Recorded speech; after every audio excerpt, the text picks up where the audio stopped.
don't have much of a plan for today. This is, in theory... Well, I haven't figured out when we're going to end this stream, but in theory, this is the third to last.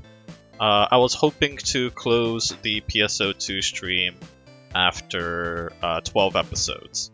So we are already at episode 10. The only thing that immediately comes to my mind, potentially, that might throw a corkscrew in that plan is whether we go through the entirety of episode 10 or not. Or episode 1, pardon me, of the story mode or not. However, despite having 10 chapters, which means we have 4 more chapters left to go through, technically the end, like the last chapter of the episodes 1 is more or less some random side story that explains the live concert, and that's about it. Like that. So it's really like unnecessary lore that I don't think we really need to cover, nor does it have a significant effect on where we normally focus on, which are the expeditions. I did want to cover, I guess I sort of had a plan. I did want to cover the urgent quests, which is going to be a little hard to do because urgent quests are often scheduled in advance. So, whatever comes up, comes up. But I do have a couple of triggers on me. And what we could do is lower the difficulty on that and start tackling them as a party of 3. I know that's not going to be anywhere near as exciting as an actual urgent quest where we have 12 people all rocking and, trying to do something. But I think that'll be sufficient for now. I do want to cover, very, very briefly, the bonus quests as well, which is actually a fairly new addition that was added in episode 4. So that one is pretty cool too.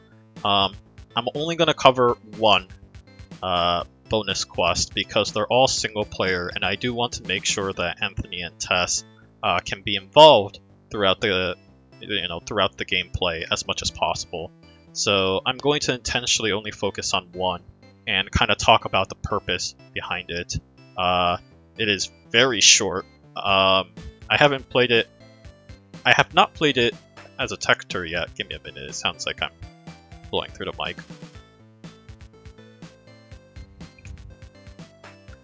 Hey, there we go. Anyways, I haven't played it as a Tector yet, but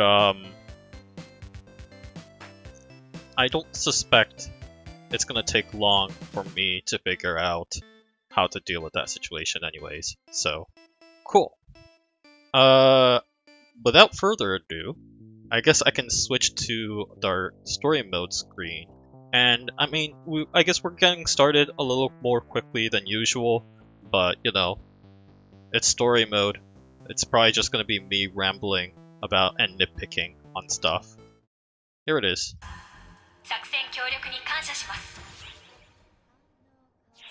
So, we start at Chapter 7 on Emergency, and hard work pays off. Surely.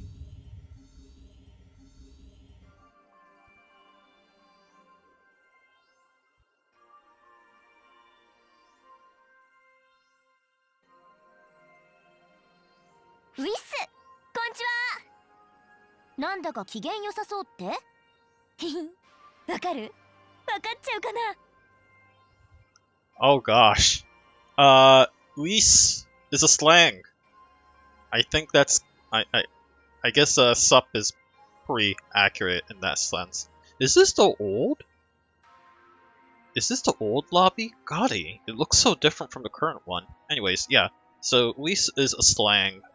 You'll hear it every once in a while. It's pretty much like a what's up kind of thing. So that's interesting. And then, as you know, the correct pronunciation of konnichiwa is exactly that, konnichiwa. So, Oku here decided, nope, I'm not going to pronounce the entire thing. I'm just going to say konnichiwa, which is, you know, a super duper shortened and, quite frankly, a rather rude version of hello.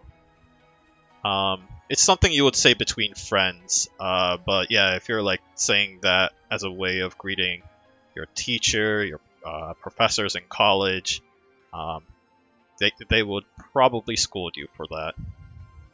なんと私、ARKS 職員に特別枠で合格もらっちゃいました。Yay. 才能ない人の採用って特例も特例らしいんだけどね。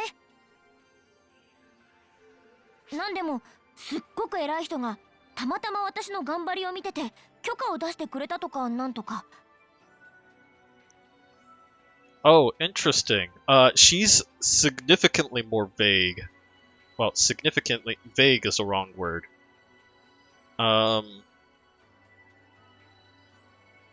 She is significantly more naive, there we go, in the Japanese version. She didn't even finish her sentence when she was explaining this whole thing here. So this translation is perfectly fine. It's just that the tone I get from the very end there, where she just kind of trails off without even bothering to finish her sentence. She's just like, well, apparently it's this, and whatever. Like, I would have thrown in like whatever or whatever kind of at the end, because like there's a lot of details that it seems like she doesn't actually understand, and just kind of like, you know, rubs it off, being like, hey, whatever, I got in towards the end. So これ私にとってもびっくりでさ、今こうして話しててようやく事実を受け入れてきた感じ。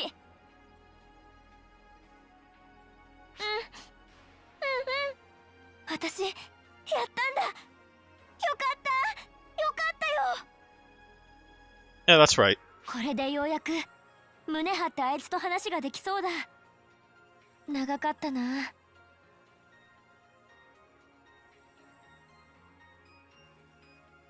Yeah, that all sounds right. Cool. あなたにも感謝してる。今までずっと話を聞いてくれてありがとう。すごい助かった。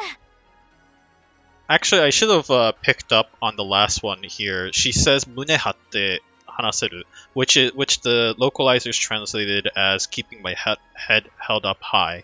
If you were to literally translate "munehatte," it stands for to blow up your chest, or to stand, to proudly not display. What's the word I'm looking for? Long story short, it's sort of like you know, it's an intent of expressing confidence, right? You should be confident in doing this, or like keep. So, you know, she said keeping the localization changed it to keeping your head up high, because that obviously is the English equivalent of the same thing, and so like it's a good. That's actually a genuinely good localization there. It's just one of those weird perks in Japanese where it's less about where, like, you know, have like this portrayal of chest. There's also the term called having a pigeon-like chest. In Japanese, the portrayal of chest is often the display of confidence in Japan, which is kind of like really interesting to me. Applicable to both genders. No, it does not involve any nudity whatsoever. It's just one of those weird cultural phrases where that just kind of brings up. So I should have mentioned that a little bit where it was relevant, but oh well. これからは同じアークスとして仲良くしてね。それじゃ。Oh. See you around, fellow operative, is, I guess, a way of writing out "soreja," which just means so long. So, no, it's fine. I like this flavor text.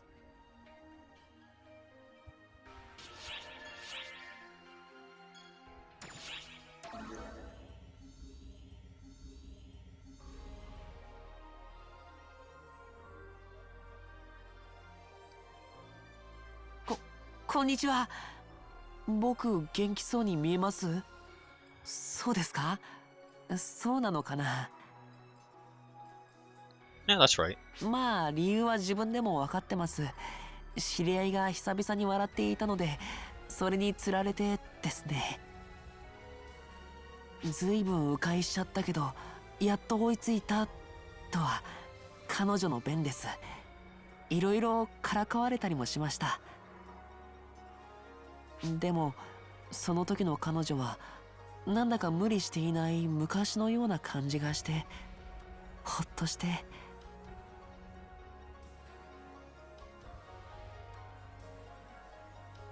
ああ、いや違う。そうか、無理をしてたのは僕か。彼女になろうとしてずっと。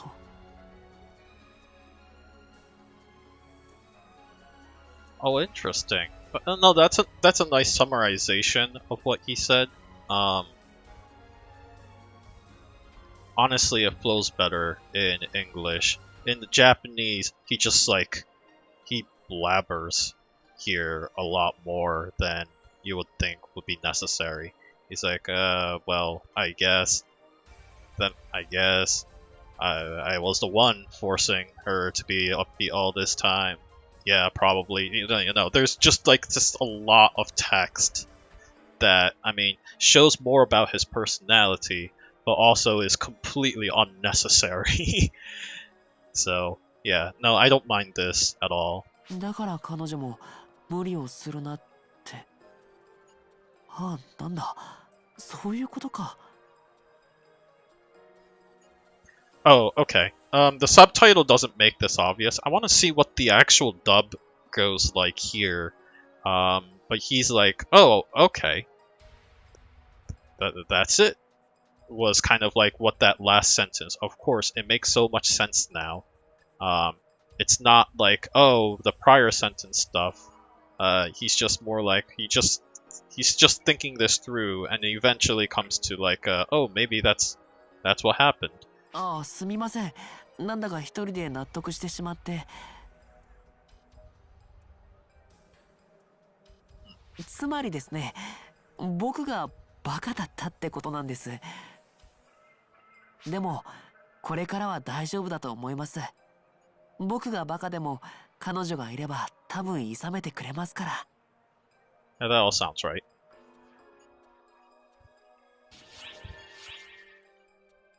I mean, I don't think I'm even nitpicking here. I'm just complimenting the localization team for really doing a good job of at the very least, summarizing and you know, doing localizing of a lot of these texts to make it relevant to our to the target audience.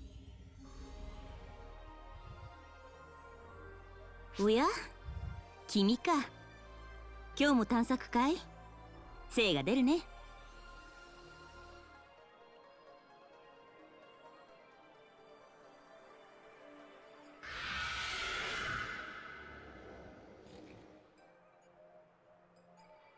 以前は世話になった。改めて感謝。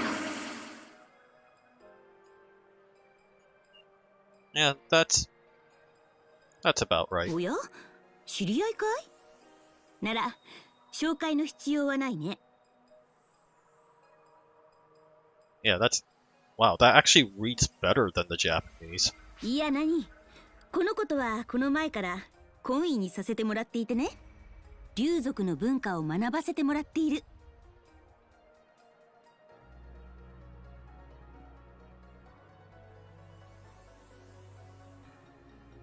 I'll have to re-listen to that one. I'm a little unsure. There's a weird perk she said towards the beginning that I kind of lost. But yeah, she said Aki said something interesting towards the beginning that I don't feel is specific. Well, to be fair, it was also a throwaway sentence. It was a few throwaway words. She said something interesting there that I don't quite see it represented here. This dialogue. To be fair, if there is a character that I would like to see butchered, Aki would certainly be the character. 私もまだ未熟な身。さまざまな見聞を伝え聞き、我が身が糧としたいのだ。彼女とは利害一致の話し相手さ。彼女の話すことすべてが新鮮で素晴らしく有意義なんだ。Yeah, that sounds about right. ライト君？ああ、彼なら。私の姿におののき逃げた。少し残念であった。まったく、男の風上にも置けないよ。女性の姿を見て逃げるなんて無礼にも程がある。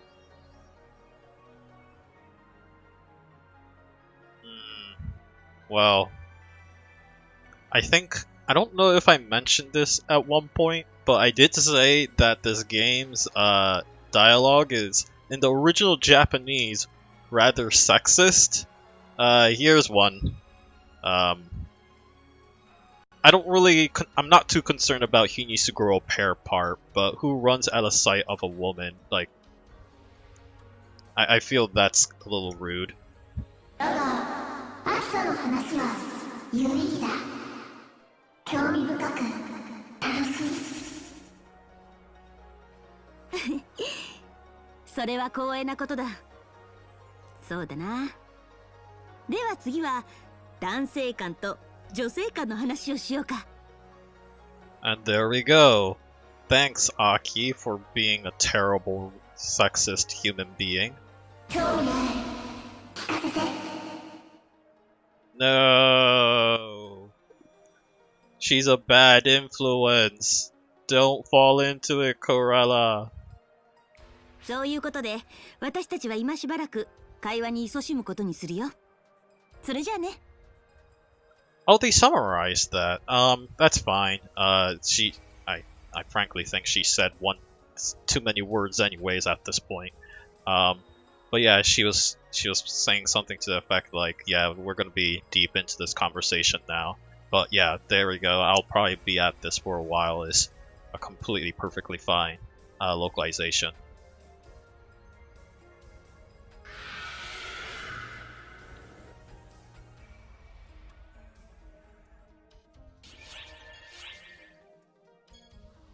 That was cultural exchange. I am not happy with that cutscene.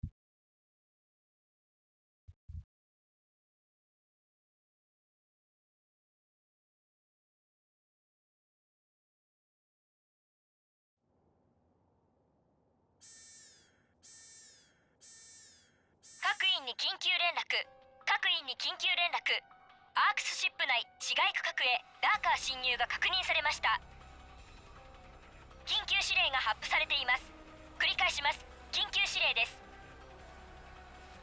ARKS 各員は逐次出撃。攻め込まれた ARKS シップの救援に向かってください。ARKS シップ第128番艦テミスにダーカーの侵入が確認されました。Oh. So, remember how I mentioned that, Zig said a number? But it was in a cutscene a while back where he said, I'm going to repair this, thing, and, I'll do it on, ship Themis. But he failed to, in the original Japanese, he actually did say ship 128 Themis. So here it is. This is the same ship where he had his stuff available. 緊急指令が発布されています。ARKS 各員はクエストカウンターより逐次出撃してください。繰り返します。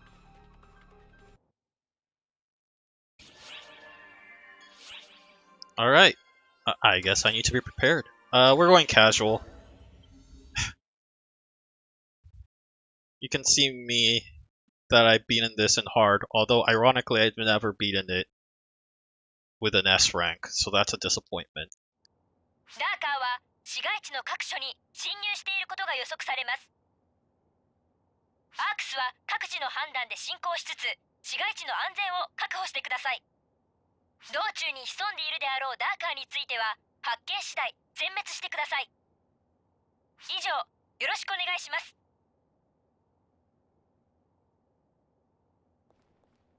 以上よろしくお願いします kind of translates to that's it, or there's nothing more. Please do a good job at this, or something to the effect of like thank you for your service. ダーカーは市街地の各所に侵入していることが予測されます。アークスは各自の判断で進行しつつ市街地の安全を確保してください。道中に潜んでいるであろうダーカーについては発見次第全滅してください。Oh, hi. 私ですか。もちろん緊急指令での出撃です。私もアークスですから。Yeah, that's right. ゲッテムハルト様はいません。私は一人、特に問題もありません。Oh, interesting. Yeah, I'd say this is fine. Sounds about right. でも、あなた様が良ければ共に行かせてもらえませんか。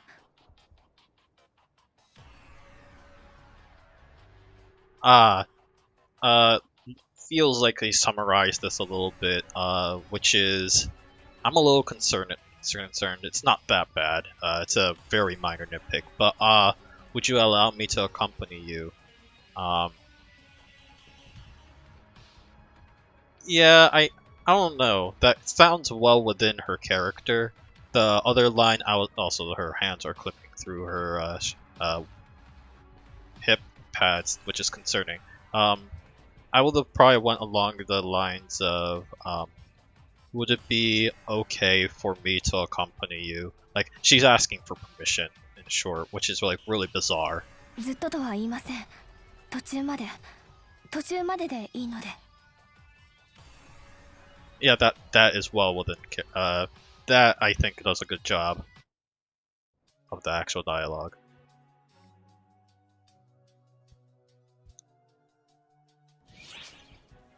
I guess like it says here, would you allow me to accompany you? I'm thinking more like, would it be okay? I would like to accompany you for a little bit or something to that effect. Let's see. These are very light enemies. What happens if I tap this? Okay, that's what happens. Cool.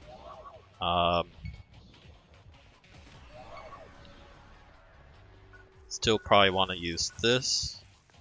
Oh, right, I need to do this. I need to do this. Then I need to do this. Cool. That was efficient. Yoink, yoink. That's how we do it.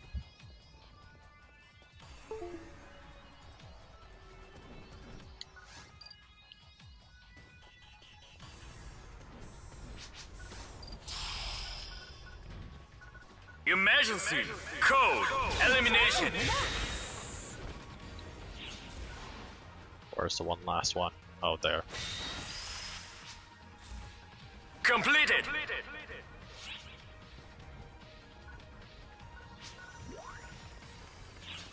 これだ。これだ。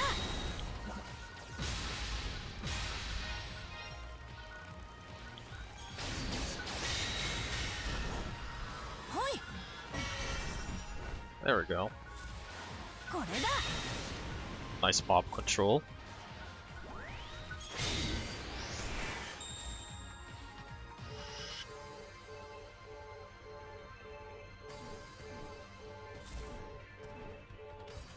No, never mind.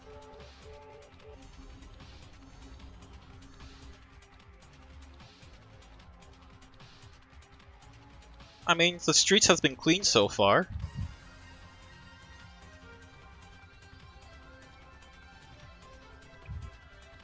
凄まじいダーカーの数ですね。およそ見たことがないほどの数が集まっているようです。 Maybe I spoke too soon. どこからこれほどの数が集まってくるのか正直わかりません。それに対しアークスの人的被害は今回も甚大、復元も大変でしょう。私は時々わからなくなります。ダーカーを追い詰めているのか追い詰められているのか、どちらにせよ根を断たねば負けてしまう、そう思います。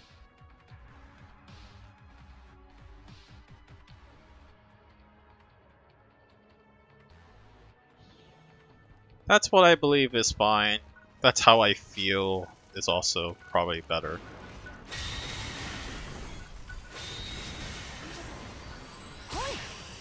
Ouch. You hit me. Take my frying pan. お見事です。 Yeah.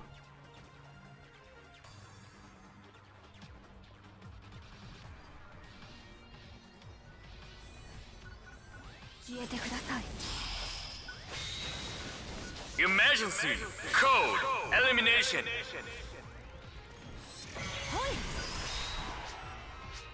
there a Completed. reason why that one opened? Oh, probably for the boxes. お見事です。これだ。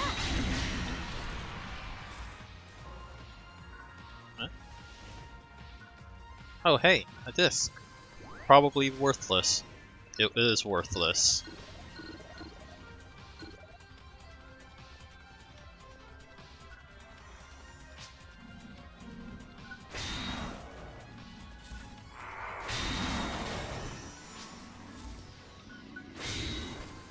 I definitely feel this story mode mission was not made with this Type 0 spell in mind. Which is okay. It's just interesting.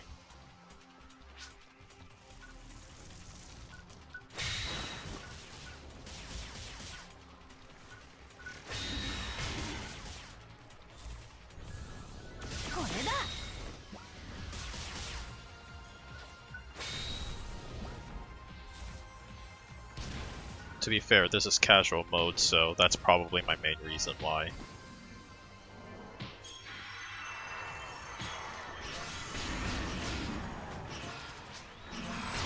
Oh, right.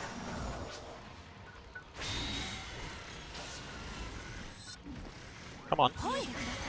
There we go.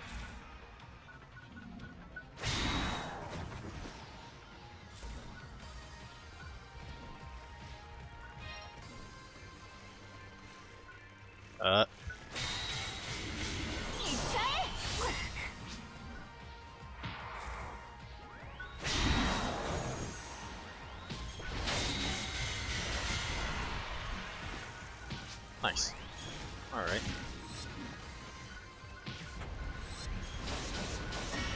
I missed all of those hits.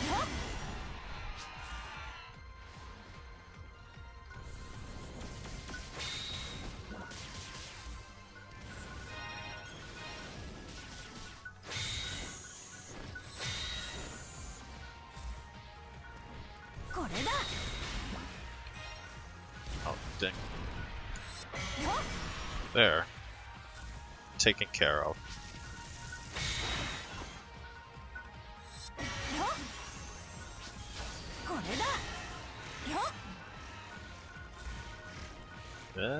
Kind of let them gather a little bit. お見事です。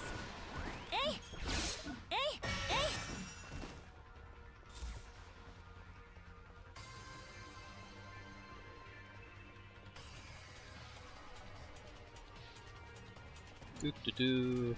I should really get Zondeal. It's time! Air support will now engage the enemy. I have urgent report. The reading shows 2 large enemy inside Themis. Oh no! One of our fighter planes was hit and it's going down. This is horrible! Calm down, Malta. Requesting all ARKS in the vicinity of F5, which is where we're about to walk to assist the fighter plane. Remaining air support, regroup, and continue your seek and destroy tactic. Make sure the enemy presence is completely eliminated. 救援を要請する Emergency Code Protection 後方より敵 Oh hey! 後方より敵 Oh, ouch. That was kind of stupid of me.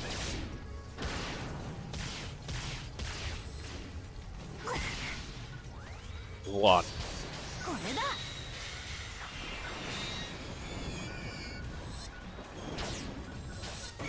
後方より敵死んでください。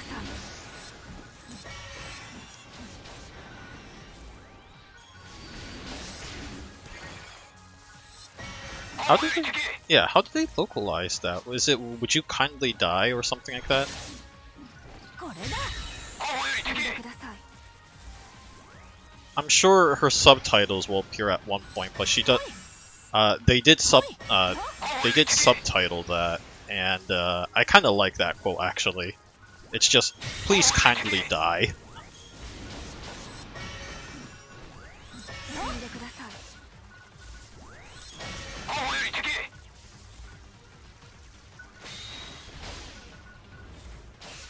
消えてくだ後方さい。より敵 これだ。後方より敵 死んでください。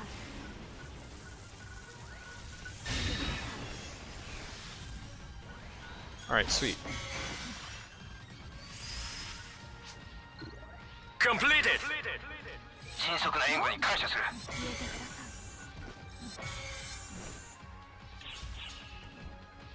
Now, Kyoto is to disappear, so that is less impressive. I prefer please die than please disappear.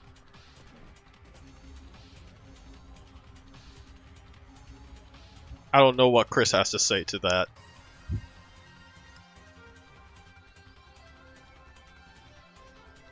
おう、ちょうどいいところに。そこの二人、アークスであろ I don't have anything to う。 say. 少し手伝ってもらえるか。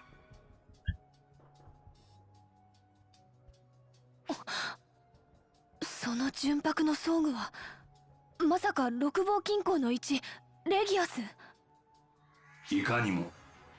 私を知っているのなら話は早いな。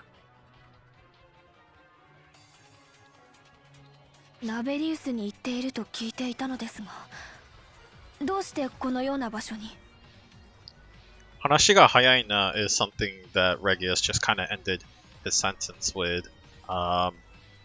Yeah, Hanashi obviously is like dialogue or speech. Ga Hayaina means it's speeding up.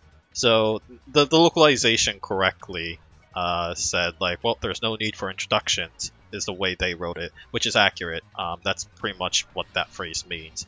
But it's nice to see like one more weird Japanese phrasing that obviously doesn't culturally translate, where the localizers localize it to a different phrasing that we would understand and know. But yeah, he's basically saying, well, if you already know that much, then then our conversation is gonna be really speedy, or it's gonna speed along. So that's kind of like the incredibly rough translation of what he would be saying. But that's nice. はは、よく知っているな。だが私もアークス。本拠の危機とあらば、馳せ参じるのは当然であろう。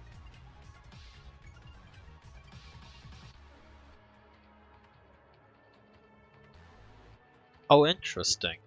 I guess that sort of counts as flavor text. I am as much as part of an ARKS as anyone, is how they wrote for but I am ARKS. He basically just says I am ARKS. It's only natural that I would come here to running to defend our stronghold. But it's interesting that they kind of smoothed that out. So I am as much a part of ARKS as anyone. they added in that flavor text to kind of smooth out those two sentences, so I actually like that. とはいえ優秀なアークス諸君の活躍によって戦況は安定。完全に出遅れてしまったよ。わかりました。それで手伝ってほしいこととは？何のことはない。一般市民の避難誘導を手伝ってほしいのだ。自分の工房から離れたくないという典型的なキャストらしい頑固者もいたりするのでな。手を焼いている。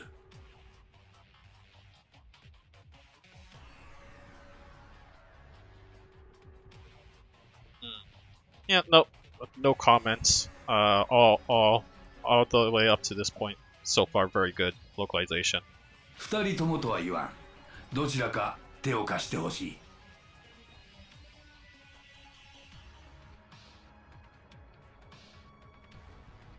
That's a weird sentence.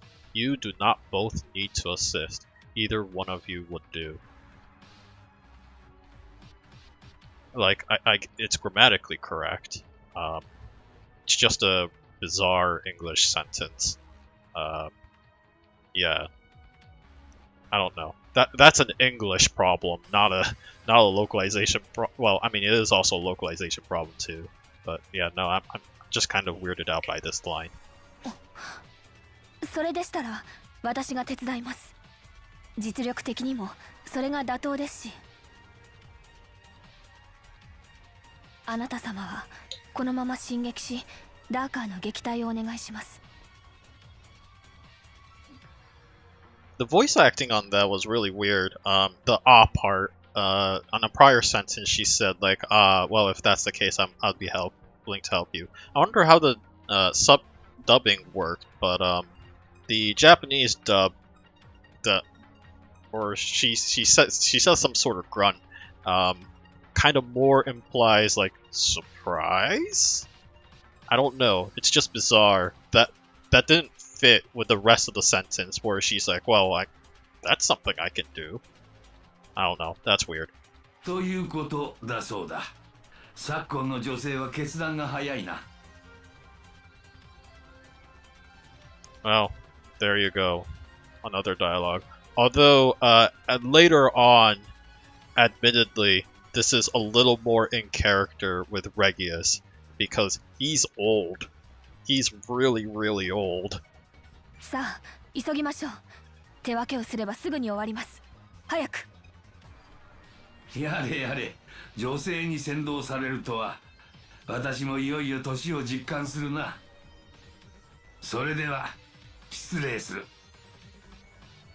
I had best not keep her waiting. Is that a proper English grammar? Chris, have you heard of this?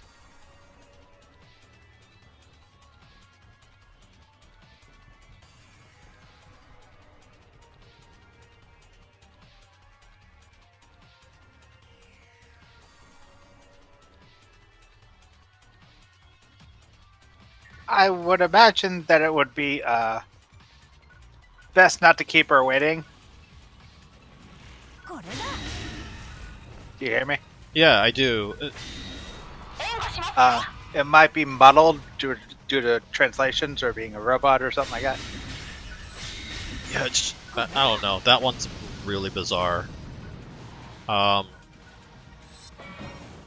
Occasionally, this game seems to have that kind of problem.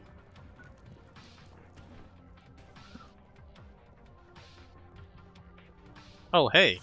Useful. Anyway, switching back. Yep. Stop! We've isolated a powerful fall spawn that showed up earlier just ahead. We're planning on eradicating it once the neighboring battle is under control. Oh my goodness! There's a breach in the southern bulwark! The huge small spawn is raging and trying to break through! As expected, we weren't going to be able to hold it too long. Sorry, but I need you to face it head on to buy me some time. I'll open the bulwark so you can storm in! I don't know why I gave Brigida this incredibly weird voice, but whatever. Now, head inside the bulwark. I hope I pronounced bulwark correctly.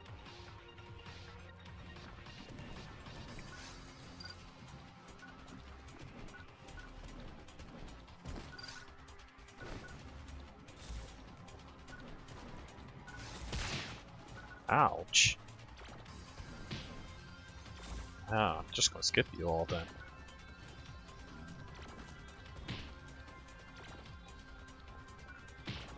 Oh, I have an anti right here, so why bother?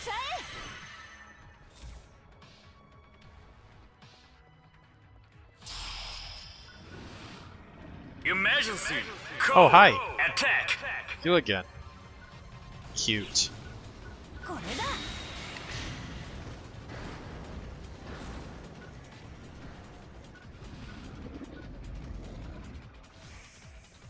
これだ。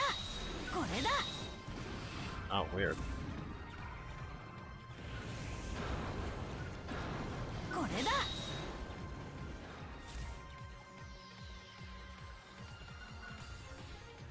There we go. これだ。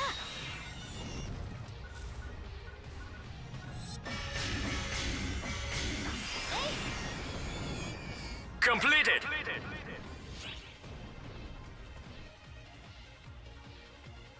Granada down. Looks like there's a strong enemy presence has been eliminated. I'll open the bulwark. Alert! Massive spatial corruption detected. Something else is coming. Emergency! Code! Hi! Due! Will you please teleport here instead? Alright, apparently not. Oh, there we go. はあ。 I don't know why I bothered, but okay.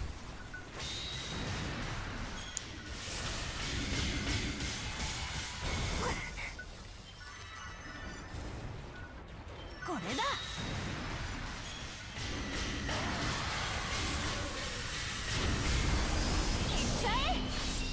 Completed! Silly casual mode monster.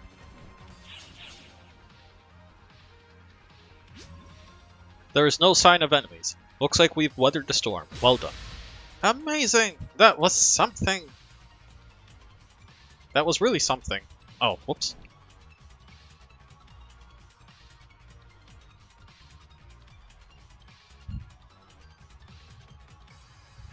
How are we doing on time? アークスシップ第128番艦テミスに侵入していたダーカーの殲滅が確認されました。安全宣言は損害状況確認後となりますが、危機は去りました。740. 各員ご協力感謝します。各自周囲の状況を確認して適時帰還してください。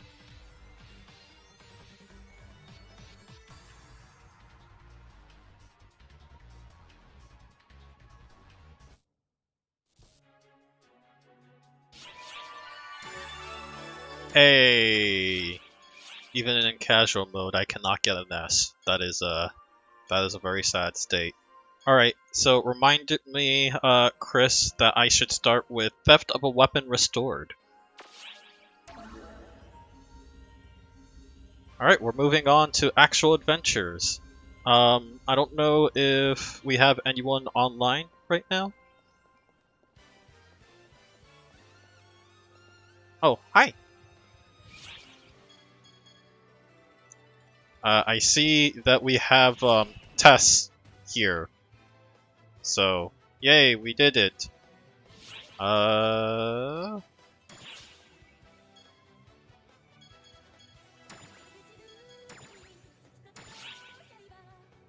Actually, I don't know, is this block populated?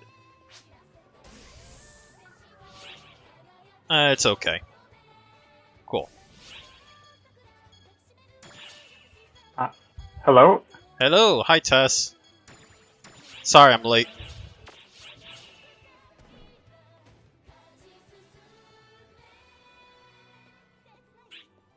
Sweet.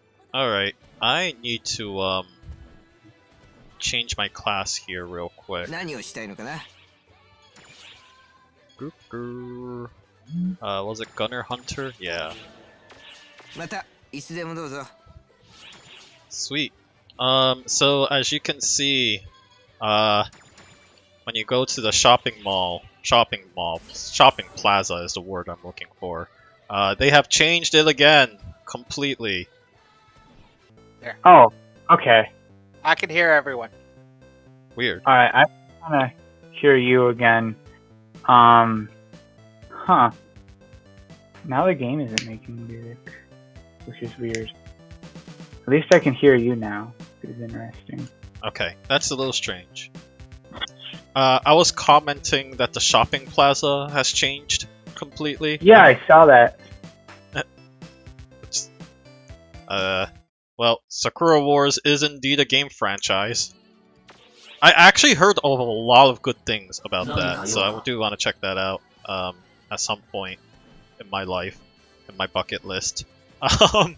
What was I going to say? So we've actually went through all the expeditions. So at this point, it's pretty much freeform. We basically try to decide what we want to do. I do want to make sure we have Anthony for any trigger quests because, you know, there's going to be big, massive bosses there. But is there anything that you want to tackle? Not in particular. I mean, honestly, I have not actually been doing a lot of solo questing. It's either been with you or with Adam. So, like, if I look at the quests, I probably don't even have much. I completed like one. Oh, are you alright? Yeah. Okay. Well, trying to think of what we could potentially do. Have you been to Tokyo yet? Is that the one with the night crawlers and the day crawlers? No. Okay. Alright. Then yeah, let's check out Tokyo. Oh, whoops. Let me retry that again. I forgot to do one real quick thing. So this one has a boss in it, and it's also pre-scripted. There. Alliance members only. I forgot to add that in. We did it. Alright, sweet. Mm-hmm. Yay. Yeah, let's do it. Chris has asked to make sure that the train doesn't drift in Tokyo, so we need to make sure that that doesn't happen. Okay. Yeah, Chris gets the joke. Altair. We'll add Tartaro. Oh wow, I'm actually running low on items. Surprised about that. Alright, cool. Well, I'm ready to head out. Whoops, and I just headed out immediately without even bothering to ask. Oh, no, it's fine. I was also ready. Sweet. Oh, okay. In this quest, your objective is to take out enemies along the way to the final area and then defeat the boss that appears there. Destroy all of the enemies that appear to dispel the phantasm barrier, allowing you to proceed onward. You also have access to Sonic the Hedgehog panels along the way to make use of those dash panels, I know. But yeah, Sonic the Hedgehog segments here. Yes. Okay, so defeat all the enemies while running through. Okay, here we go. Yep. So you actually seen these enemies before in our casual playthrough. This is the context in which they appear in Tokyo. Of course, you know, when I first saw grizzly bears, I was like, you know what? I bet these guys are from Tokyo. No. Yeah, exactly. That's exactly what went behind Sega's mind there. Oh wait, I have this mobbing tool. Why am I not using it more? Yeah, it's been a while since I played, so I'm sort of trying to remember. Okay, yeah, so this was this pet's moves and everything.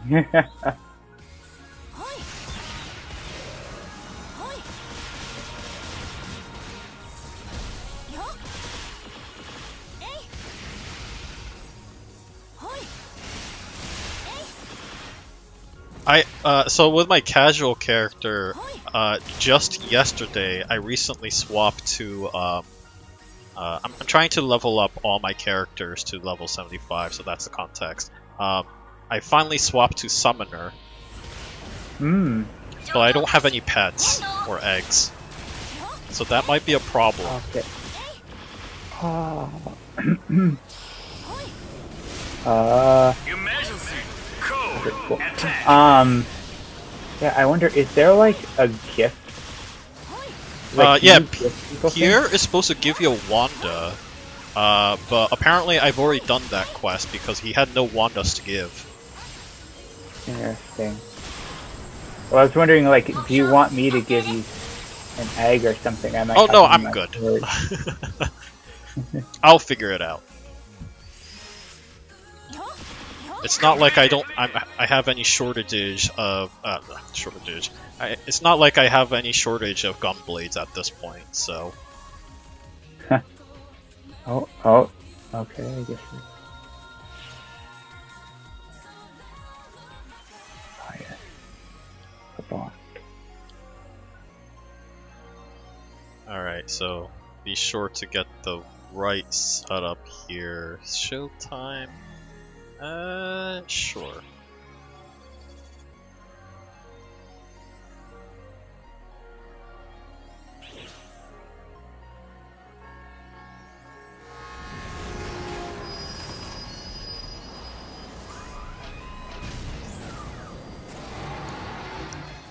Yes. Pretty neat. 状況開始検討を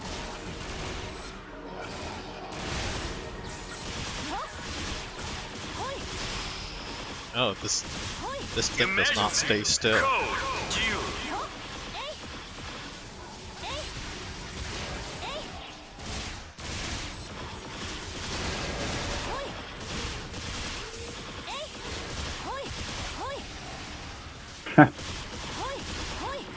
Something that is a bit interesting with playing as a summoner is you just sort of stay in the distance and watch your pet attacks.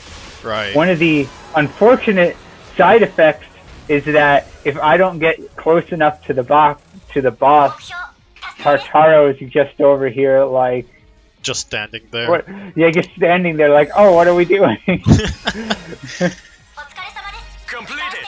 Like, I don't see a boss. Not within my range. I'm very nearsighted and I can't see that far out. You know, that So might actually be... There might be some truth in that. Alright, well, let's sell some of these items. Oh, I'm gonna want those. Not gonna want that.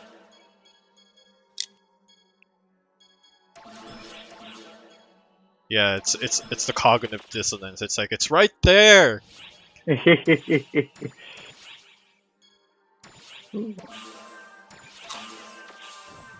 Sweet. Oh, darn it. I upgraded my dex. So there's a good opportunity. You can buy mag level reduction devices from the X-Cube shop. And right now my dex is at 2, which I don't want. So I can reverse that by using that device. I believe it only works if your mag is already over level 100. So make sure you get that done first. But yeah, that's pretty much it. Let's see. What other expeditions? Las Vegas. Like, Oh, go on. it sounds like, if I'm understanding it correctly, most people make their mags specialize in a certain stat. Yes, correct. Okay. I'm focusing towards range because I just switched to a gunner. So that's my main reason for doing so. Let's do Las Vegas again. By again, I mean we did it last time with Anthony, but now you're here. Neat.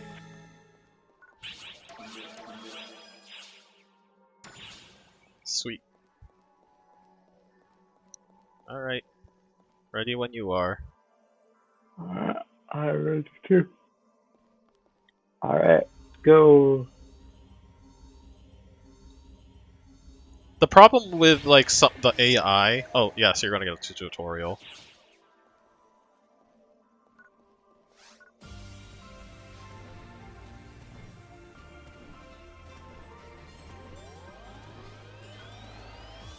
Oh, that's neat.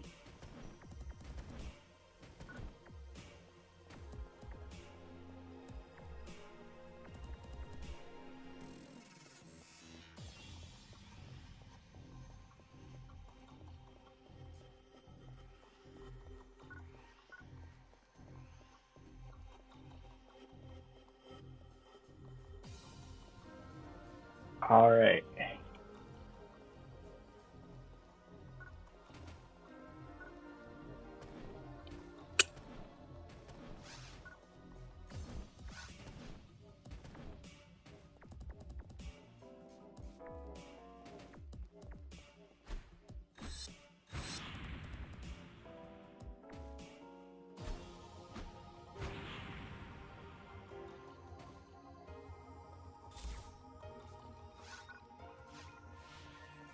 Hello.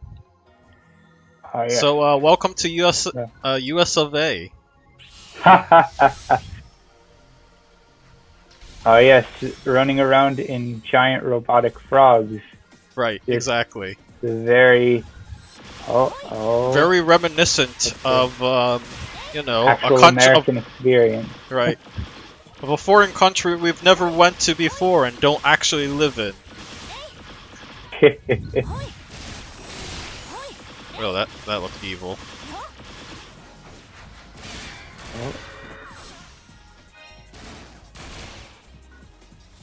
Okay. Alright. Oh wow. Okay, things are going fast now. Yeah, so no, the to controls. go through all the green rings. Huh?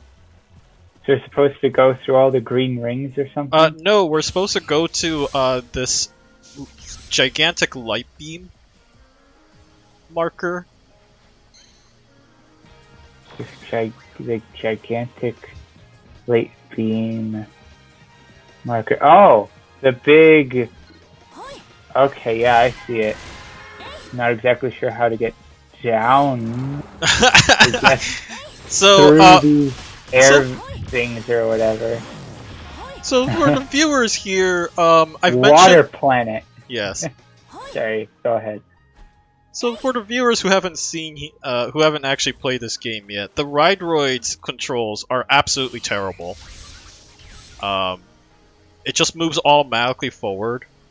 It is possible to change that, by the way, but that's by default that's how it behaves, and it moves way too fast for most people to be able to use it accurately. So I hate it. Alright, the yellow marker has moved. You can see that in the mini-map on the upper right-hand corner. Okay, so I'm just supposed to get there and then, like, eject? Yes. Okay, I mean, I can see my casual character. Oh, there you go. Okay, I think I'm there. Not really sure how I get that thing back, but... Oh, we'll get it back soon enough.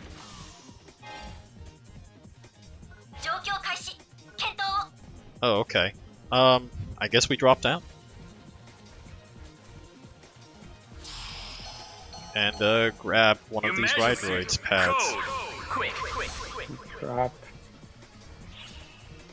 down to, like, the water? Yeah. Oh, I see, it's not very deep. Oh, huh. Interesting. There are a lot of items out here. Oh, yeah. Indeed. What enemy preference? I'm literally standing... Sierra? I'm literally standing there.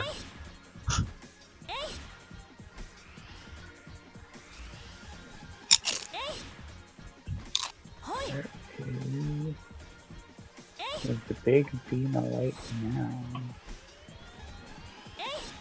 I don't see any enemies.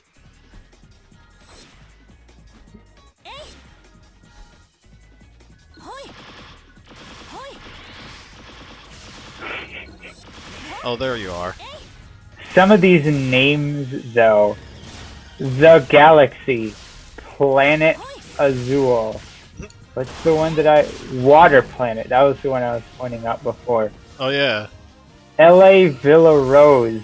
Mars Square. What is this big needle here? Champ something. Champ Cly... Oh, Champ Ulysses. Alright. Oh, no, we're not allowed to go over there yet. Oh, there it is. It is right behind that needle. Okay. Oh, you're talking about the next marker. Yeah. Yeah. Okay. Oh, hi. Alright. I'm like, where are the enemies? And then a big bird just like descends upon me. I'm like, oh, there you are. Hello? You're not a pet, are you?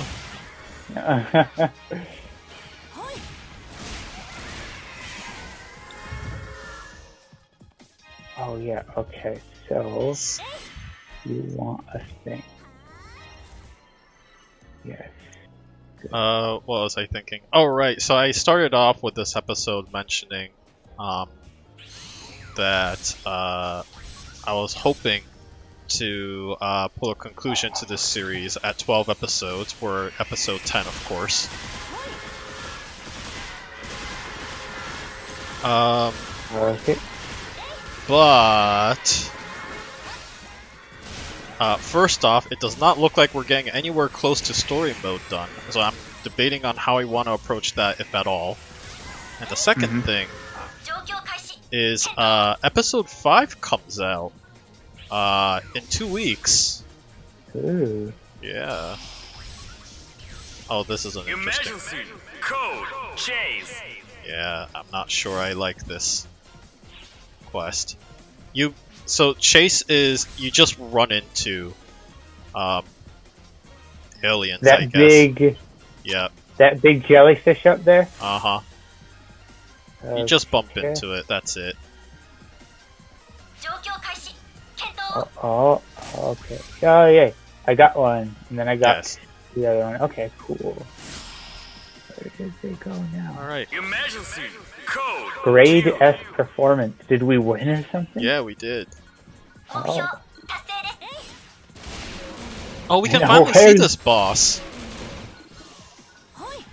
where's the exit? Completed. Is that it down there? Oh, what are you trying to do? Where is the exit? Exit. Wait, where? Oh, you're fighting a thing. Oh, okay. I thought the jellyfish was the thing. Alright, hello. Oh, this is interesting. I'm like on top of it. Can you see me up there? Yeah. I haven't fallen down yet. Oh no. Well, yeah, you're on top of the galaxy, it sounds like.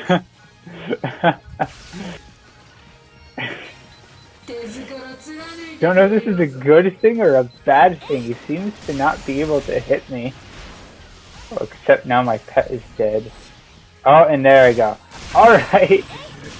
That was interesting.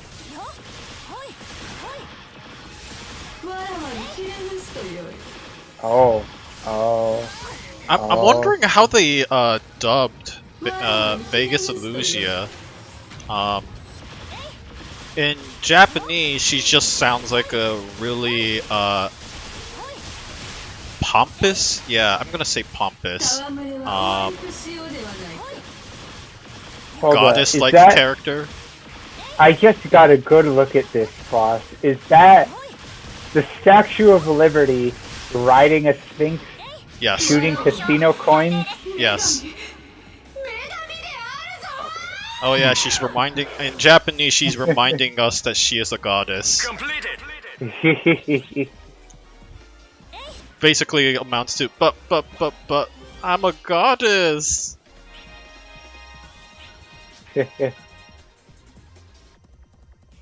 Yeah. Well, we got our liberty.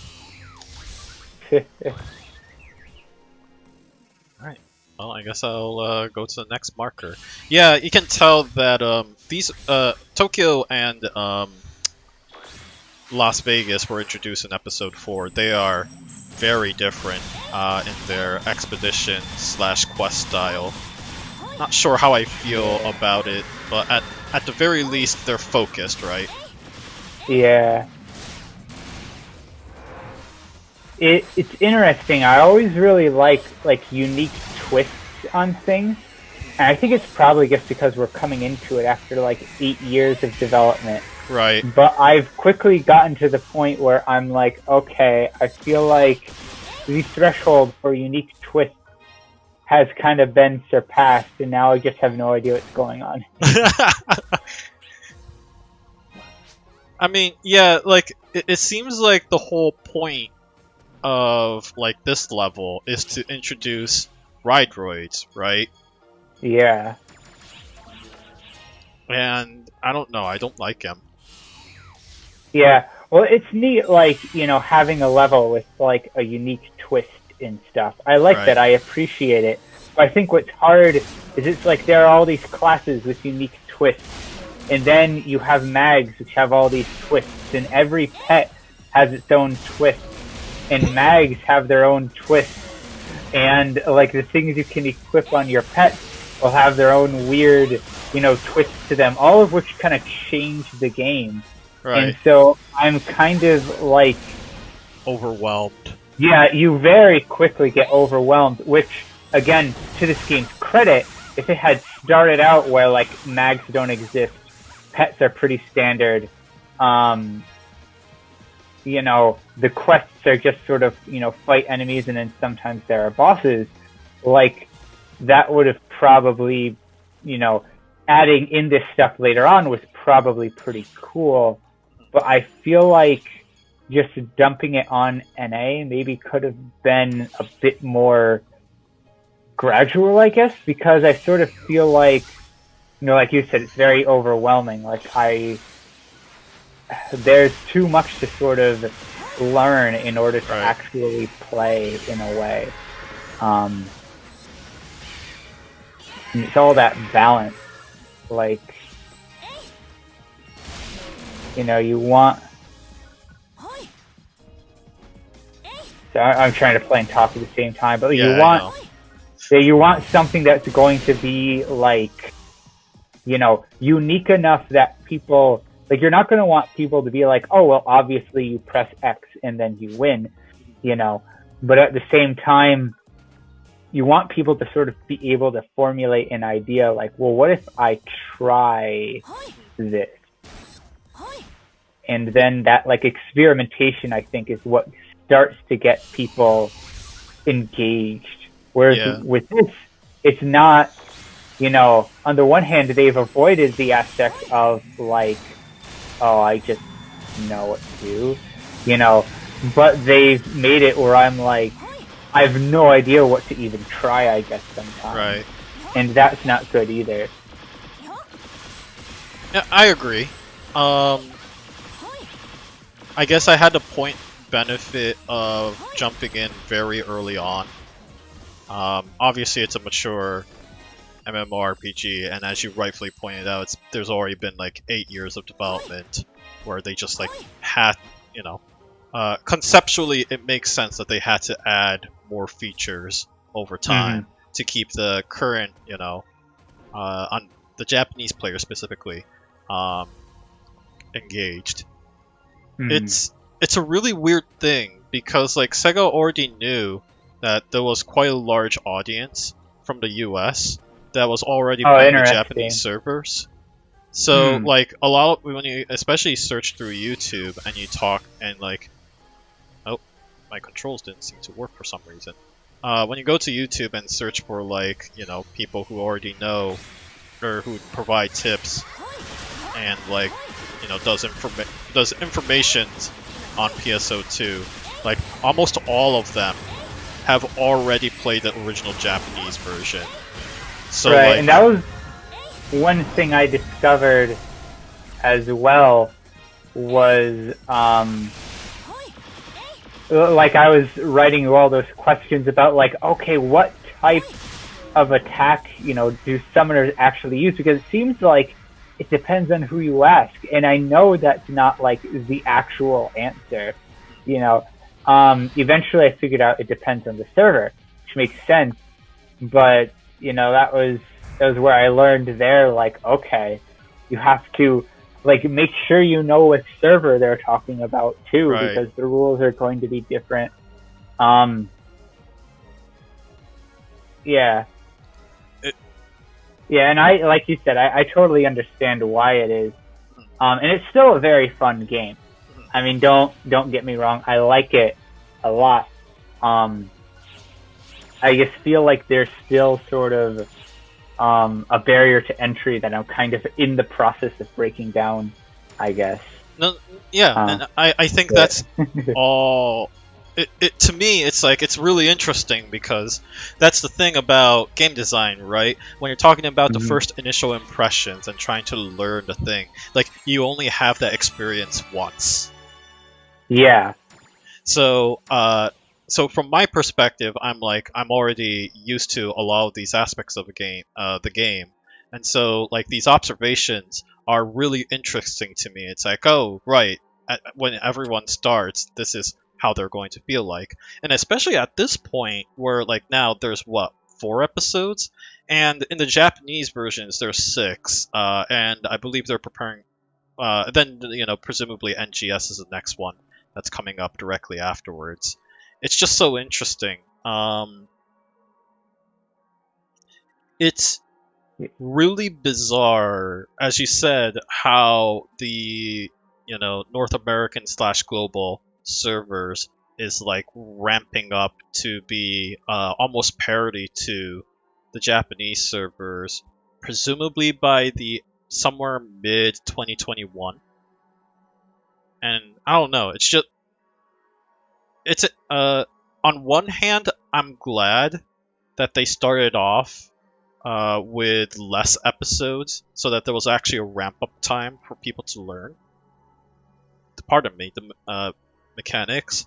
But at the same time, the development process, like we're basically getting 8 years of content within within about an year or so, which is really strange, and I'm not sure how I feel about that. Yeah, it's hard because exactly like you said, to a certain extent you have to ask yourself, like, who is this for? Is this for the people who already kind of know what they're doing? They just want to actually not need to translate it themselves? Or, is this for all the people in America who might not have even known this existed until, they started actually advertising an English version in America? And even then, you sit there and say, like, okay, well, we definitely want to include the people who haven't played it before. And it's kind of like, okay, we're behind by 8 years. Right. Even if you went double time, that would take you an additional 8 years to actually get caught up. So it sounds like they sort of said, well, let's, do 8 years in 1 year. And, it's probably going to be primarily for the people who already, know what this is. But that sounds like a very large group. What is interesting, though, is like the first, mission or two, I really, really did like, I like, the setup. I like the world kind of there being ARKS and like that. I kind of like the aesthetic and the art style of the whole thing. A lot of those urgent quests are really neat. There are a lot of things that kind of hooked me, and I mean, to a certain extent, I talk about it being overwhelming sometimes trying to learn new things, and yet here I am still looking up tutorials trying to do so. It's not like I've left. So that's sort of interesting to think about in and of itself, that I'm still sitting here saying, like, you know what? It's a lot, but like, it's worth it because I want to be able to play this game deeper. But then, God, what else was I gonna say? Oh yeah, the other thing I was going to say as well is I think I've had a very odd experience. In like most people are going to, you know, come in and they're going to play like the first few quests probably by themselves, and then they're going to meet people and eventually start getting to the point where they're like playing in large groups doing later quests. Whereas with me, I've played almost exclusively socially, haven't actually bothered all that much with actually progressing through my own, you know, character's story, Right. and have kind of jumped through levels much faster than I think you normally expect as a result of that. And so certain things, it's kind of like, okay, we go, you know, fight Yamato with his flying ship or whatever, and there are dash panels. They're pretty easy to figure out. You know, then we go to Tokyo and it's like, here's how you use the dash panels. It's like, oh, okay. I mean, that makes sense. But like, yeah, so I also kind of wonder too, you know, all things considered, I mean, going back through it, I wouldn't have done anything any other way because the other people I'm playing with are the entire reason I'm playing, really. I don't know if I would have picked it up if I didn't have friends Right. played it. But I feel like to a certain extent that does give me a very sort of out of the box experience that might have started packing things on faster than had been planned. Not to mention the fact that, I mean, I like animals, and that was like my reason for choosing Summoner. But, you know, like you've said, it is at the very least the most different class, and maybe the class with just the most random stuff to learn. Well, I'm gonna eventually learn how to be a summoner soon, so yeah, at least at this point, you're gonna be my expert. Yeah, sure.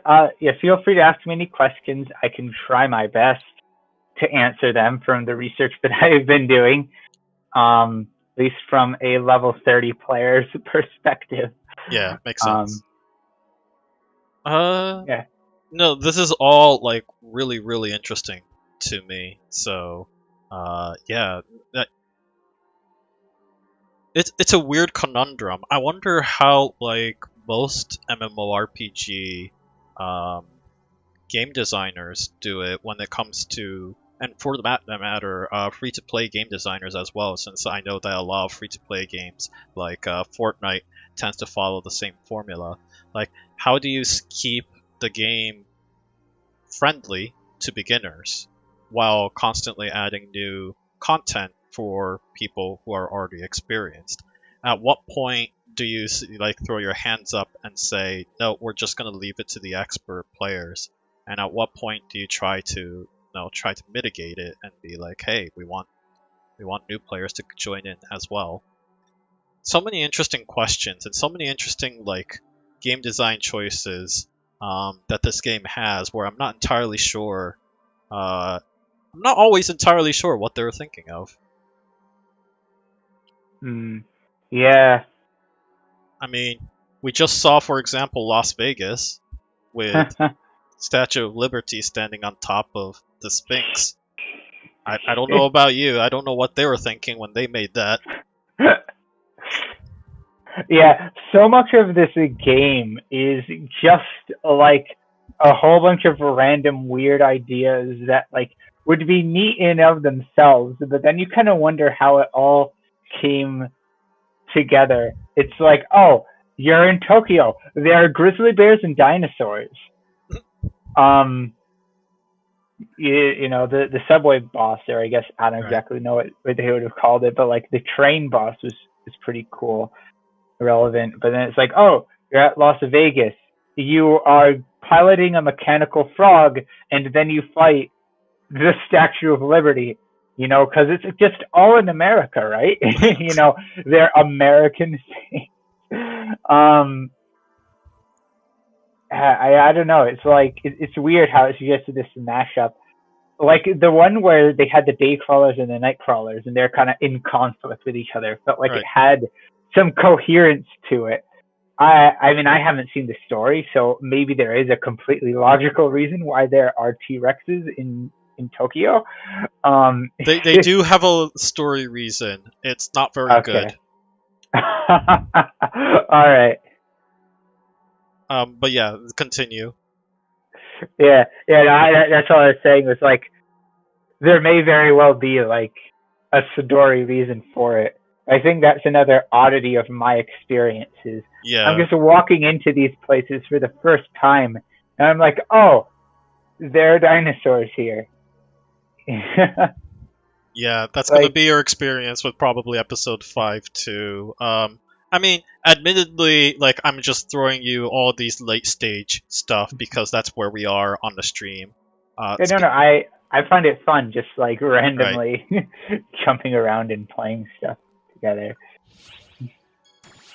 I was hoping that Anthony would be on, but I take it, Chris, you don't see him on online yet right now. No, not yet. Okay. Because I was hoping to start tackling some of these triggers that I have, particularly Dignity of Steel trigger, because that one, Tess actually put us on a crash course to test to see if we can do it with just 3 players. And the answer is yes. And at least for the Steel one, I think that one is most demonstrative of what a lot of urgent quests are like. There's a lot of mechanics all introduced at once on that level. So that was probably a bad idea for Tess to get started on, and I should have warned her about it. But yeah, at least it introduces a lot of interesting mechanics there. Yeah.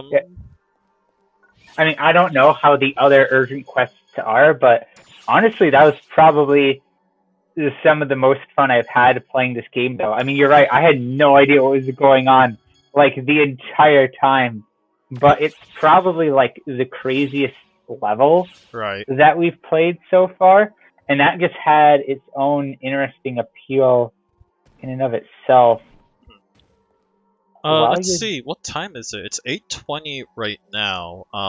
Let's see if there's an urgent quest running in the lobby. I'm running back to the lobby, by the way, if you couldn't tell. While you are doing that, I'm going to there's go no ahead announcement. and see if I can diagnose. どのクエストにしますか? Dealing with some technical problems. Yeah, well, I still can only hear you. Oh, strange. Oh, okay. No, I need to... Alright, I still had the stream open, and so you were talking... またのご利用をお待ちしています。 What happens if I,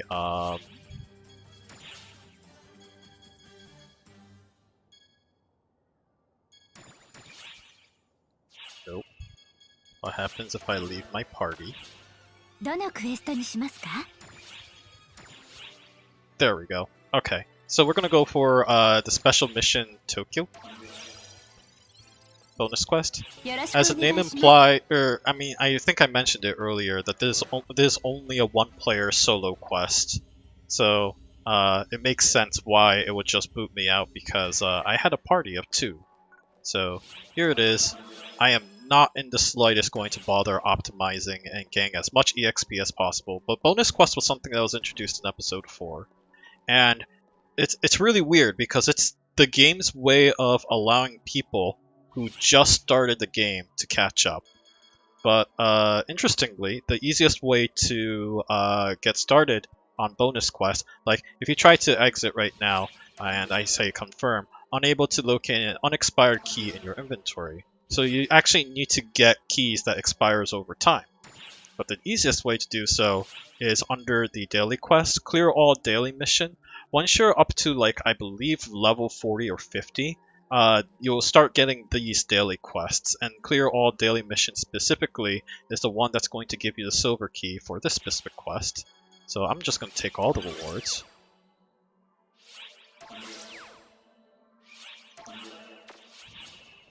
And that should give us Tokyo bonus key silver. I also have a Magatsu key, but we're gonna disregard that for the moment.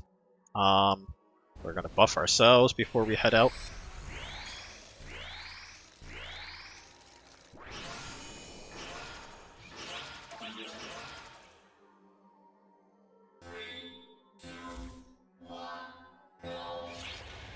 Most of these are actually weak to... I forgot to do some setup. Most of these monsters are actually weak to wind, so I better set that up. Oh wait, I don't want to set that up here.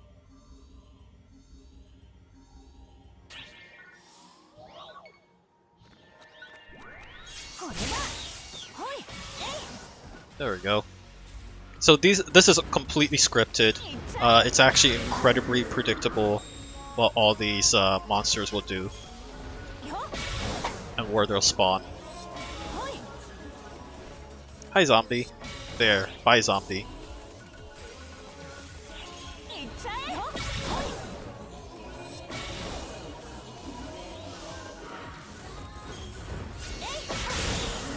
Trying to defeat these monsters or enemies is like trying to defeat them in casual mode on story. They are pathetically weak, but more importantly, their EXP scales to your level. Especially when you're at upper levels, bonus quests become a highly effective way of getting more experience points. So, you know, last stream we introduced the advanced quest, where that quest method of, you know, helping you get as much EXP as possible was through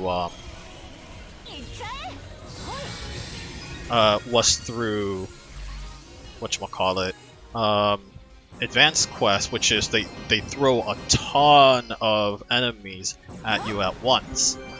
Whereas in this case, they just throw you, instead of doing that, they scaled how much EXP you get. At least the later bosses and enemies gives you like an extremely large amount of EXP scaled to your level.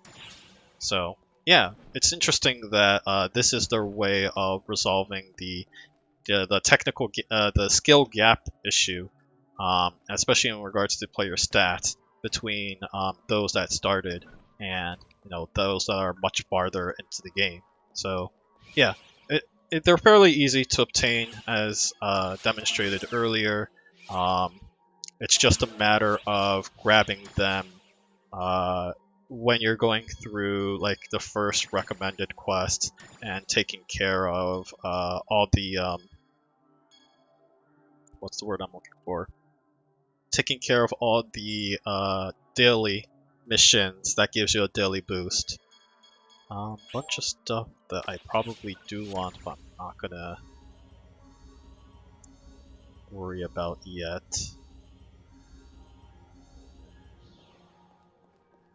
Sweet.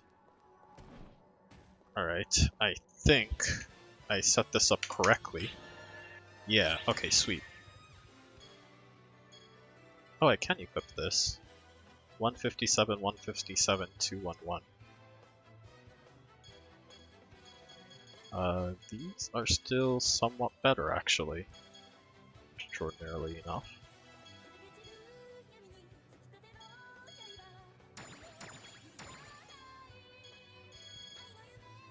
No, pardon me.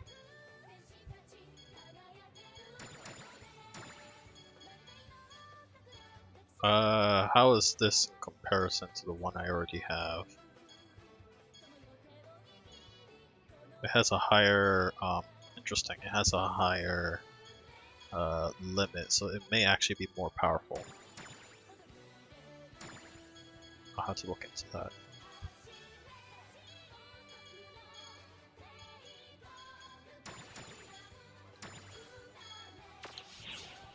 Alright, and then let's get appraisal of all those. Interesting.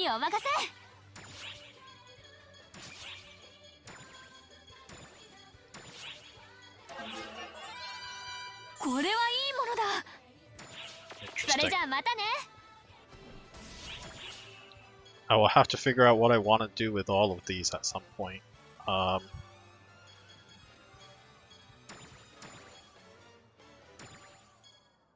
This one I'm probably gonna want to lock before I leave. Yeah. Okay, cool. Well, let's see. We are supposed to continue streaming until 8:35. Is there anything that I should be doing at this point? Technically, I'm ready. Okay, cool. So, what's going on? So for some reason, when I connect to my headphones, in that volume settings thing in the bottom right, it shows two options. There's headset and headphones. Headphones is usually the one you want to choose because headset makes it sound like you're talking through an old 1920s radio. Oh, wow. But for some reason, headphones as a setting right now isn't playing anything. So I've been on the other option where everything, including your voice, kind of sounds like I can understand you, but it sounds like it's coming through an old radio, including the music for this game. Yikes. I don't know. I'll troubleshoot it later. But while you were off doing the other stuff, I was like, I'm going to just look at this, see what it is. I haven't figured anything out yet. Yeah, sounds good. I'm gonna try running this quest then, if you don't mind getting started. Sure.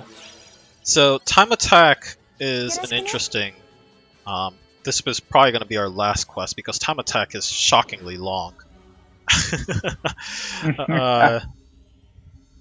Time attack is interesting because they're scripted quests, unlike the prior quests we've been doing, where either they throw us on a randomly chosen or randomly procedurally generated level or a randomly chosen level based off of various different layouts. But this is actually one where nothing is chosen. Specific, like the game designers or the level designers clearly took the time to think through and develop these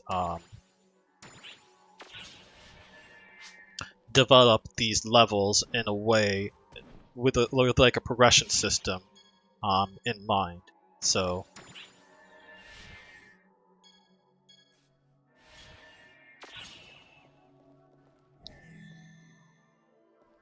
sweet. All right. There's really nothing much to do. We just head right to this weird block and go for it. Huh. Oh, she's okay.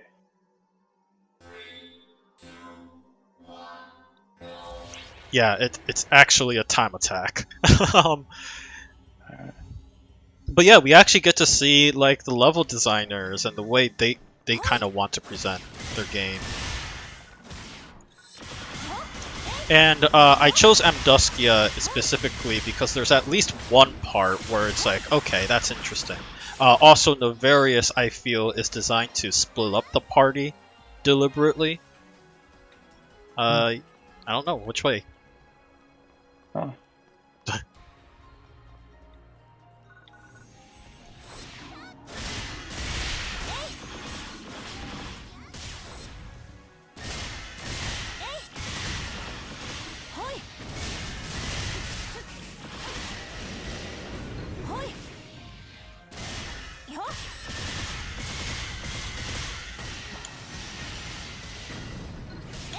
Oh. So, any fun stories as of late? As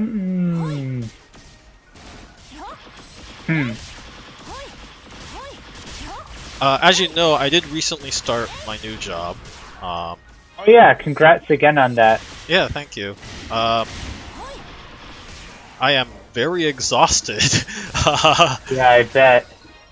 Trying to learn everything new. It's like, oh right, there's so many things I have to learn and understand that the way this company does. I see your Wanda is stuck, really wanting to kill that monolith. Yeah, I summoned her Obelisk. back, but I was kind of looking at her for a little bit like, huh, is that a thing? No, it does something, but it's really not useful. Is that Giratina?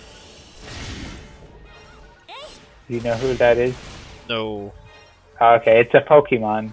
Oh. But it looked a lot like it. Oh, I believe it. Alright, so here's weird level design 1. Platforming. This game wasn't designed for it. I don't get it. There we go. I got 2 switches.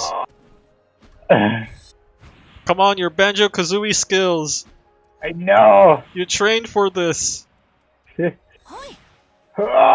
Oh no, I overshot it again. Wait, oh what? god, I just dashed off now. Ooh. Oh boy. This game was clearly not this made. This is a time attack. Yes. A timed platforming MMO mission. Oh no! I was almost there. I was on the platform and then I just walked in the wrong direction. Alright, okay, there I go again. I keep doing that thing where I accidentally dash when I just want to step a little bit forward. Oh, there's another block down here. That actually makes jumping up much easier. Alright. I thought I had to get on that rock over there. That last one I'm still kind of trying to figure out. Alright. I'm sorry, I will be there soon. No, it's fine.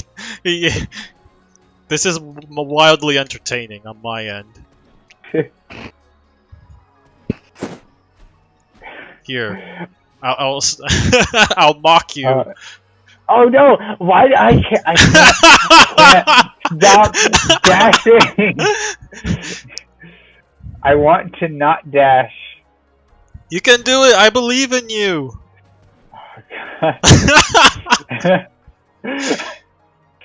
You're on keyboard controls too, right? Yes. Oh gosh, that would explain it. Yeah, this is a lot easier to do on controller.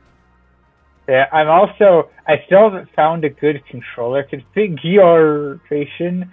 So I'm still trying to use WASD with my right hand. Oh dear. This is it, folks. This is a stream right here. It has all cube to this point. Oh yeah! Oh, we did it! What do I do now? Oh, you hit the switch, which you can see the timer there. I already hit it, so whoops. Oh, okay. Well, we can proceed. Hey, I'm happy for you. Yeah. It's just, you know, I don't know. I don't know why I love that part. It's just so silly that they added in a platforming section in a game that was clearly not designed for it. Yeah, I think Taro already, and Chris even possibly too, might already know this. But the reason why I stated I was trying to use WASD with my right hand. Oh, did you just die? Oh, no. There's things down there. Okay. Yeah, it's anyway, the reason why I'm talking about using WASD as my right hand is because I'm left-handed, so I have the mouse in my left hand. Right. Usually I try to use the arrow keys as a replacement for WASD, but this won't let you use the arrow keys, unfortunately. This game, yeah, I don't know why it doesn't. The arrow keys just aren't options that you can bind to, which kind of stuff. Yeah, it's really bizarre.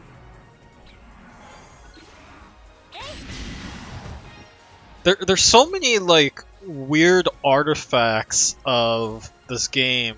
Like, you think they'd resolve it by now, but it still exists, and I don't know how I feel about that.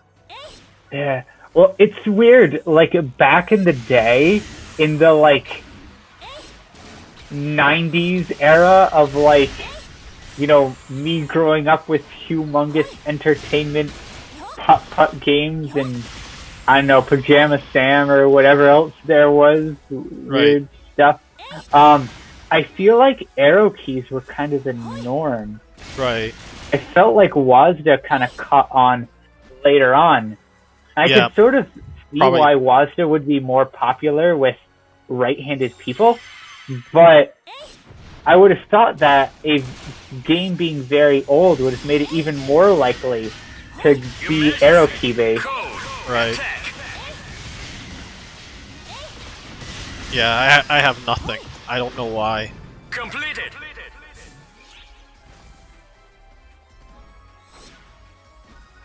Oh.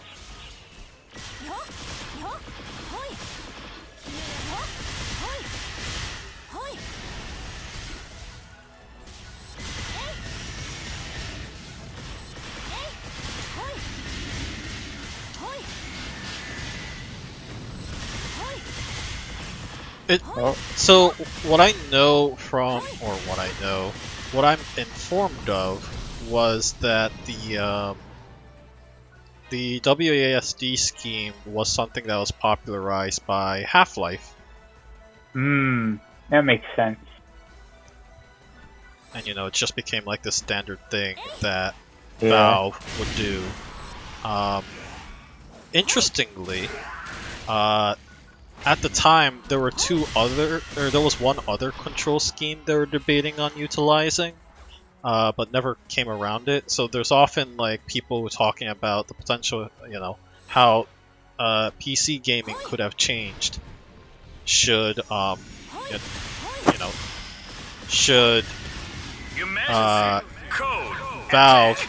have chosen to use that control scheme instead. Completed. So that's a really bizarre. That platforming and the non-cooperative control scheme is certainly a bizarre game design choice number one.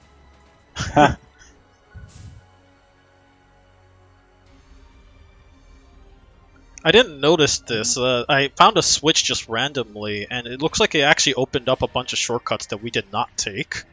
It's fine. That's the first time I've ever noticed that.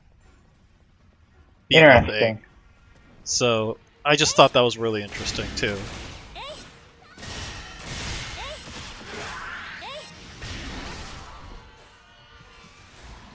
Sweet. What does this do? Oh, stand on it. Okay, absolutely nothing. Moving on.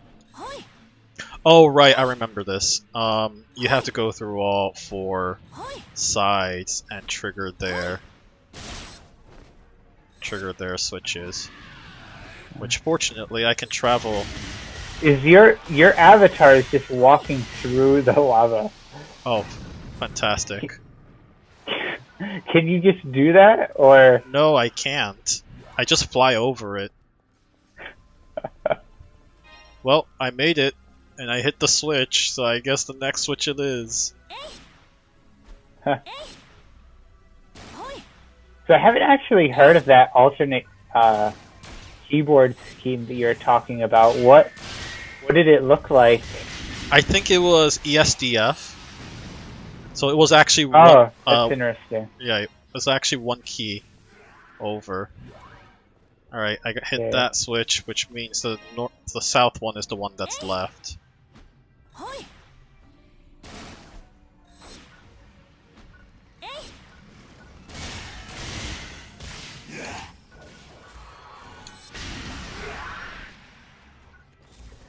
Arrow keys or... Oh, okay, I can't... Oh, now Anthony's character is just hanging out in the lava. Oh, I see. Interesting. I see... For some reason I see my casual character standing around. Are they... Oh, I must have invited them by accident. Whoops. That kind of makes sense. Oh well, I guess we have a warp gate here.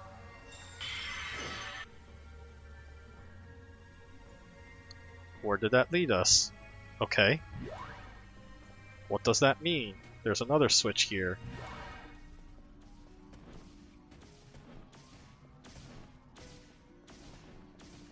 We can't. Oh, Oh, there here's it the is. thing up here. Yep. Is it up here? Oh, yes, it is. We did it. Yay. I got poisoned along the way, but that's okay. Where's the other switch? So I found the one switch up on the cliff here. This place has a very... Oh, here's a switch here. Oh, yeah. Nice, well done.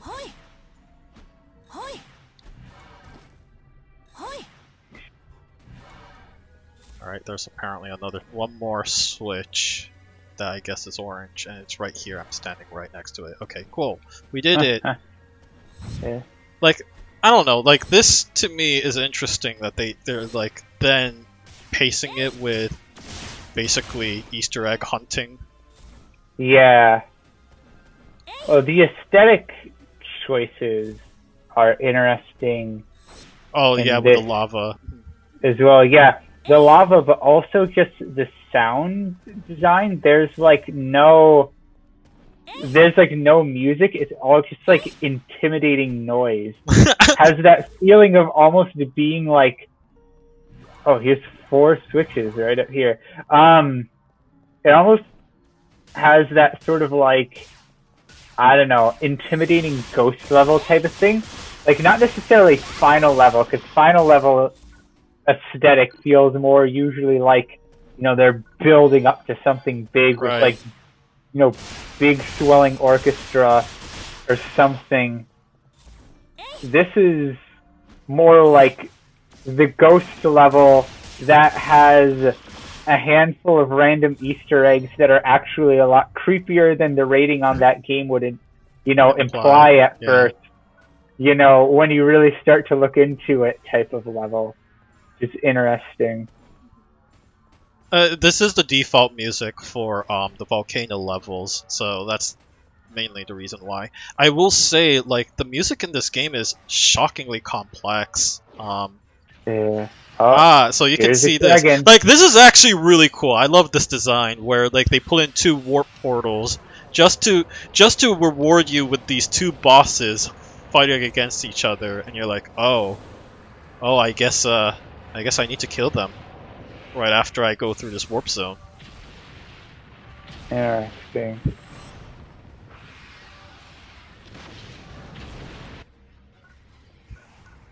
So we'll get there. Oh.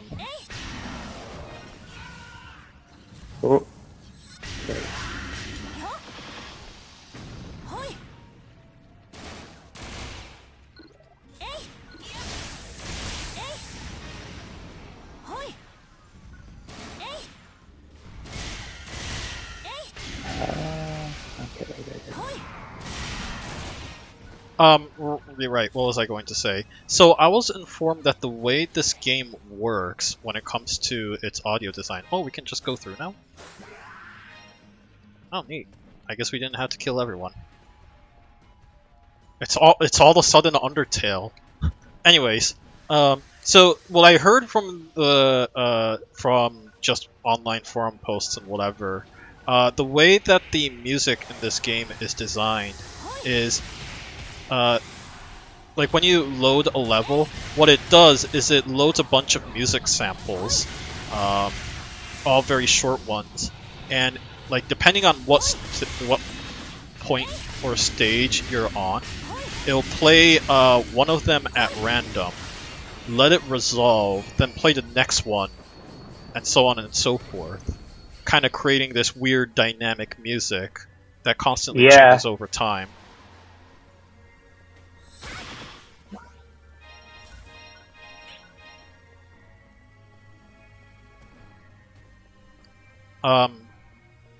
It's certainly something that I like to listen to a little more closely, especially in the Tokyo level, because those are vocalized levels, or the music, I mean, is vocalized. So it's actually like really easier to make out what the samples are. Yeah. But I don't know. I just thought that is like a really nice polish that like that keeps everything, to me at least, that keeps like the music really fresh despite the repetitiveness of, you know, the game. Yeah. It's a really nice touch. Oh. Emergency code attack. Here. Oh, okay, I hit the wall. I'm sure the wall has felt the punishment.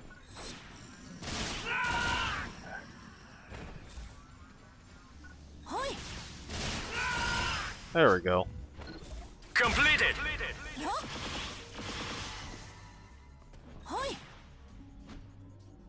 Still planning on ending at 9? This will be our last quest. We got a boss left and that's it. Okay. There's only a few more waves of enemies, so if anything, we are just only going to be only a few minutes away, or a few minutes off from 9. Thanks for letting me know. I did suspect this was going to be a long quest, so Emergency code. it turned out the timing worked out perfectly great. Especially if we're at this point in the level, that means that the next couple parts is only going to take a few minutes, few to a couple minutes.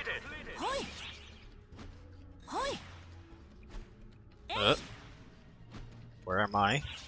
Where did? Oh, there you are. Hi, friend. Bye, friend. Emergency code attack. I know we only knew each other for a short time, but it sounded like you really like photons. Completed. Alright.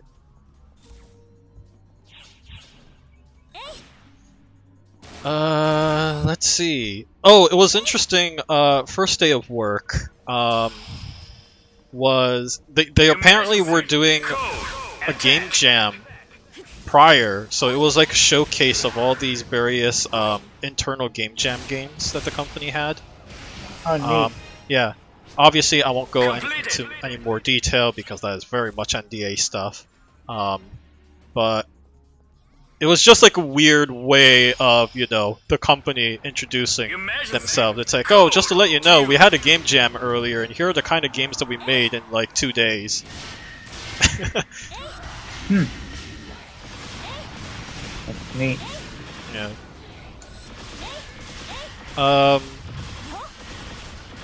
But like directly afterwards, they had some fun stories to talk about on what it was like to develop for the game, including like this one person being like, please share your favorite commit messages to the repository, and like one of the messages they sent were, you know, here, take some stuff.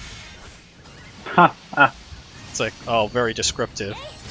For those not in the know, if you have ever seen the XKCD comic about how Git commit messages makes even less and less sense over time, that's also like a reference. So log messages like that are meant to be so that when you there's a thing called version control that keeps track of the history of what changes were made in the project, and you typically pull in an informative, quote-unquote, message to let you know what those changes were. But, you know, that's a human-entered thing, so the computer can't know that, so... Anyways, therein lies the problem, because, you know, in game jams, when you get more... The longer you stay awake, the more and more delusional the human being becomes, and the less and less comprehensive and meaningful the commit messages become. To be fair, with game jams, like most of them, you don't really go back to it. Completed.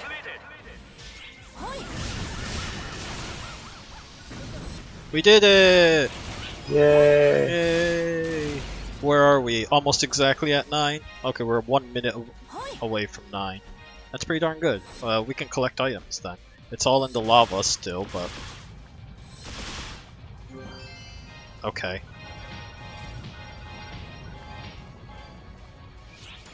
Rare drop matters more than my life. apparently not, because I need to throw some of these away. Oh wow, these are really good discs. Oh, there's a whole bunch of stuff in the lava. Am I brave enough? You can do it! I mean, you made it so that your pets will take your sacrifices, right? It's true. It sounds like you were brave enough, and you're still alive to be able to say you've done it. Fortunately, you know, as Chris will likely point out, lava is just red jello in this game. It's not even hot. It doesn't even emit, like, you know, hot temperatures, given that it should have vaporized us long ago.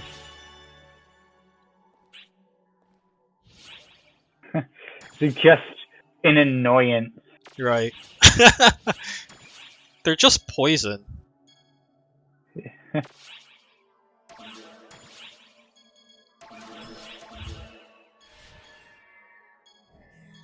What are the star ratings for all of these? Oh, that one actually looks good.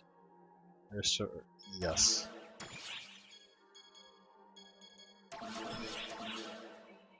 And lots of very... Okay, well, I'm stalling this. Let's switch to the title screen.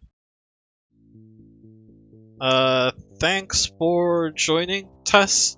Sorry you had to deal with a lot of technical problems.